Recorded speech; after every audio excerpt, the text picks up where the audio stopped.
Hello student, आज हम लोग फिर से शुरू करते हैं हिस्ट्री।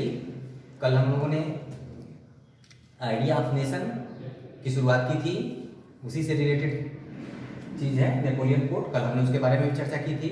आज उसको हम लोग डिटेल में चर्चा करते हैं। What is Napoleon code and why it was introduced in France. तो देखिए, नेपोलियन कोड जो है, नेपोलियन जब राजा बन गया तो उसने शासन को व्यवस्थित तरीके से चलाने के लिए कुछ व्यवस्थाएं शुरू की। उसी को एक संकलन, वहाँ के कानूनों को संकलित करके उसने एक कोड का रूप दे दिया, जिसको कि हम नेपोलियन कोड के नाम से जानते हैं। तो इसकी मुख्य विशेषताएं क्या हैं, इसको हम डिस्कस करते हैं। तो फर्स्ट, इसके द्वारा क्या किया गया, abolished privileges based on birth. France में कुछ ऐसे क्लासेस थे कि जिनको बाय बर्थ प्रिविलेजेस मिले हुए थे।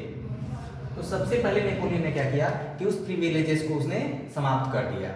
प्रिविलेजेस का मतलब है कि जैसे जो फ्यूडल क्लास के लोग थे, फर्स्ट स्टेज के लोग थे, उन्हीं को जो है एडमिनिस्ट्रेशन, मिलिट्री जैसी संस्थाओं में उच्च पदों पर नियुक्त किया जाता था।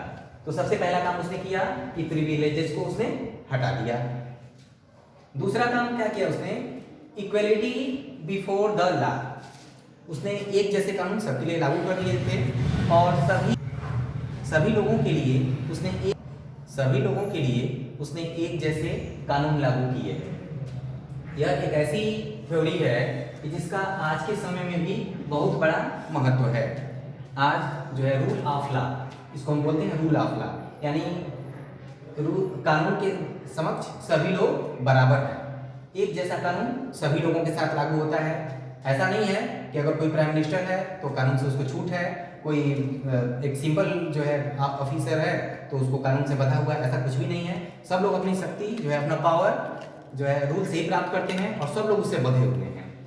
ये नहीं है कि कोई अगर हाई क्लास का है, हाई सोसाइटी का है, तो उस पर जो है उसको कोई स्पेशल कानून लागू होगा या नहीं होगा, और कोई अगर छोटे क्लास का है तो उस पर कोई स्पेशल कानून अप्लाई किया जाए, ऐसा कुछ भी नहीं है। जो कानून बना वो सबके लिए था और सभी लोगों के लिए एक जैसे कानून की व्यवस्था उसने कर दी। तो उसको हम बोलते हैं इक्वलिटी बिफोर लॉ। चाहे वो जो है मेल हो या फीमेल हो, सबके लिए एक जैसा कानून, चाहे वह राजा हो या रंक हो, जैसा भी हो, सबके लिए एक जैसा कानून। उसने ये बहुत बड़ी व्यवस्था की, जिसका आज के समय में भी बहुत बड़ा महत्व है। और आज वर्ल्ड के सभी कॉन्स्टिट्यूशन में इस थ्योरी को देखा जा सकता है। एक बहुत बड़ी उपलब्धि उस समय थी। उसके बाद अगली चीज उसने क्या की, अगला स्टेप क्या लिया, secured the right to property. उसने संपत्ति के अधिकार को सुरक्षित कर दिया। Secured the right to the property, कानून के द्वारा उसने प्रॉपर्टी के राइट को सुरक्षित बनाया। तो एक तरह से देखा जाए तो यह पीछे की ओर जाने वाला कदम था, क्योंकि उस समय फ्रांस में जो प्रॉपर्टी थी कुछ क्लास में एकत्रित हो गई थी, कुछ जगहों पे ही जो है वो कलेक्ट हो गई थी, और सभी लोगों के पास बराबर मात्रा में धन नहीं था। कोई बहुत अमीर था तो कोई बहुत गरीब था, किसी के पास ऐशो आराम की तमाम सुविधाएं उपलब्ध थी और किसी के पास खाने के लिए रोटी तक नहीं मिलती थी। तो उसने ये काम किया कि संपत्ति के अधिकार को सुरक्षित किया। तो एक तरह से देखा जाए तो इसमें धनी वर्ग, जो रिच पर्सन्स थे, उनके अधिकारों की सुरक्षा उसने कर दी। तो इसको हम क्या बोलेंगे, ये मतलब डेमोक्रेटिक राइट्स के थोड़ा अगेंस्ट जा रहा था ये। फिर भी उसने किया तत्कालीन परिस्थितियों को देखते हुए, क्योंकि उस जो रिच सोसाइटी थी उसने भी नेपोलियन को पावर में लाने में मदद की थी, तो इसलिए उसने जो है उनका उपकार किया इसके बदले में देकर के। फिर अगला क्या किया, एबॉलिश्ड फ्यूडल सिस्टम। उसने फ्यूडल सिस्टम को एबॉलिश कर दिया। Feudal system was a system जिसमें कि जैसे एक किंग होता था और किंग जो है अपने अधीन बहुत सारे जो फ्यूडल्स को रखता था, और जो उसके ऑफिसर्स होते थे, उसके मिनिस्टर्स होते थे, और उनको लैंड दे दी जाती थी उसके बदले में, और उस लैंड के पूरी तरह से वो मालिक होते थे और उनके द्वारा बनाए गए लॉज वहाँ पे लागू होते थे। तो उसको उसने हटा दिया फ्यूडल सिस्टम को। इससे उसको फायदा ये हुआ कि जो राजा के अधीन छोटे छोटे अनेक प्रकार के जो राजा बन गए थे, तो उससे उसको मुक्ति मिल गई। और उन फ्यूडल्स को हटा करके उसने क्या किया कि अपने द्वारा जो है अपने तरीके से वहाँ पे ऑफिसर्स को नियुक्त कर दिया, जो सीधे जो किसके लिए रिस्पॉन्सिबल थे, वो सीधे नेपोलियन के प्रति रिस्पॉन्सिबल थे। तो ये सबसे बड़ा कदम उसने उठाया। इसका करने का मतलब ये था कि वो जो है पूरी तरह से पावर अपने पास रखना चाहता था, तो उसने फ्यूडल सिस्टम को हटा दिया। लेकिन इससे फायदा ये हुआ कि अब सभी लोग बराबर हो गए। फिर अगला उसने क्या किया, एबॉलिश बॉन्डेड लेबर। देखिए ये सबसे बड़ा जो है एक उसने अगला स्टेप किया कि बॉन्डेड लेबर को एबॉलिश कर दिया। देखिए बॉन्डेड लेबर एक बहुत ही जो है क्रूएल एक तरह से प्रथा थी, समझिए क्रूएल कस्टम थी।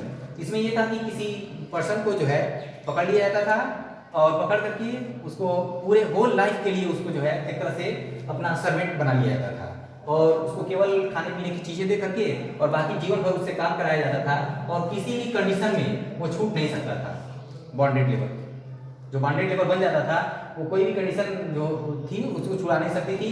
उसको छूटने की सिर्फ एक ही शर्त थी कि उसकी डेथ हो जाए, यानी जो है टिल डेथ वो जो है बॉन्डेड लेबर सिस्टम में वो बंधे रहते थे। उसका नाम ही बॉन्डेड लेबर, बंधे रहते थे। तो उसको नेपोलियन ने हटा दिया। इसका पब्लिक को इसका फायदा मिला। तो इतनी चीजें उसने जो है वो पॉजिटिव चीजें की उसने एक तरह से देखा जाए तो। अब नेपोलियन कोड का एक बैड इफेक्ट भी था। अब बैड इफेक्ट क्या था उसको समझते हैं। देखिए बैड इफेक्ट में ये था कि उसने सेंसरशिप लागू कर दी। सेंसरशिप का मतलब होता है कि नेपोलियन का गेस्ट अगर किसी को कुछ कहना हो या कोई बात करनी हो तो ऐसा वो नहीं कर सकता था। पहले जैसे उस समय जो आज के जैसे आप देखेंगे कि मीडिया को पूरी तरह से जो है वो लिबर्टी मिली हुई है, वो किसी के खिलाफ कुछ भी कह सकता है, भले ही वो बस केवल मानहानि न करे किसी की, बाकी सब सच्चाई सामने रखने का अधिकार है। लेकिन नेपोलियन ने क्या किया कि सेंसरशिप लगा करके अपने राइट्स को पूरी तरह से सुरक्षित कर दिया। अब फ्रांस में कोई भी व्यक्ति नेपोलियन के अगेंस्ट नहीं बोल सकता था कुछ, ठीक है। दूसरा क्या किया कि जो टैक्सेशन उसने जो टैक्स जो थे उसने बढ़ा दिया, इंक्रीज कर दिया, टैक्सेशन इंक्रीज। इसका मतलब ये इसने क्यों किया, तो आप देखेंगे कि जो है फ्रेंच रिवॉल्यूशन के बाद जो आइडिया ऑफ नेशनलिज्म उभरा था तो उसको फ्रांस का ये लक्ष्य था कि उसको पूरे यूरोप में उसका जो है प्रसार किया जाएगा, उसको एक्सटेंड किया जाएगा पूरे होल यूरोप में। तो उसको फैलाने के लिए बहुत बड़ी जो है मिलिट्री की जरूरत थी, सेना की जरूरत थी। तो नेपोलियन ने बहुत बड़ी सेना गठित की थी और उस सेना को जो है उस सेना के खर्च के लिए अब पब्लिक के ऊपर टैक्स बढ़ा दिया गया। फ्रांस में भी ये टैक्स बढ़ा और जिन जिन इलाकों को नेपोलियन ने जीता था वहां से भी उसने टैक्स बढ़ाया। तो इसका बैड इफेक्ट जो है वो पब्लिक के ऊपर पड़ा और जो है तरह देखा जाए तो जो उसने बहुत सारी जो व्यवस्थाएं की थी उसको ये जो है सारी उस व्यवस्थाओं को ये चौपट कर रहा था। क्योंकि अगर जनता को खाने बहुत सारा टैक्स दे और उसके पास खाने को भी न बचे तो फिर उस सिस्टम का क्या लाभ। तो ये जो है बैड इफेक्ट के अंतर्गत आ रहा था। अब हम देखते हैं, आप ये देखिए फ्रांस में क्या था, पहले मोनार्की, फिर उसके बाद डेमोक्रेसी और फिर मोनार्की। तो आप देखिए कि जैसे लुई 16 के समय में रिवॉल्यूशन हुई थी और रिवॉल्यूशन करके वहां के लोगों ने एक रिपब्लिक की जो है स्थापना की थी।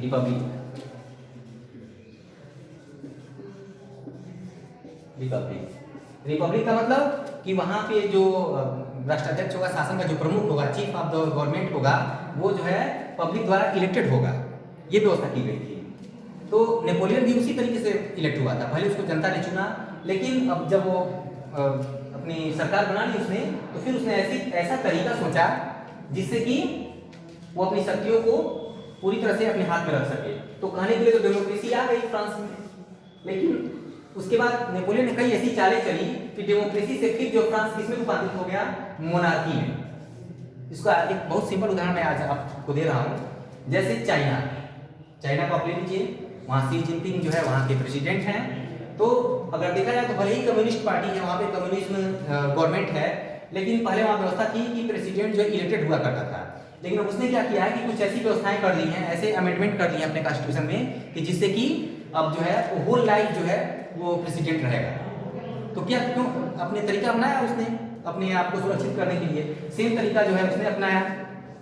देखिए कितनी अच्छी मैं तुलना उससे कर रहा हूँ। और फिर नेपोलियन ने जो है हर वो काम किए कि जिससे उसकी सुरक्षा संभव हो सके, उसका राज्य स्टेबल हो सके।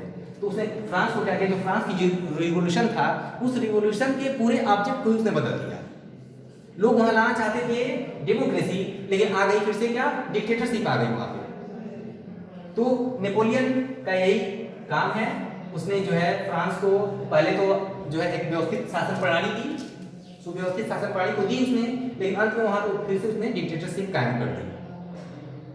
अब इसके बाद आगे क्या हुआ इसको हम नेक्स्ट वीडियो में आप लोगों के सामने लाएंगे। तब तक के लिए इतना आज हम इसको समाप्त करते हैं, फिर नेक्स्ट वीडियो में।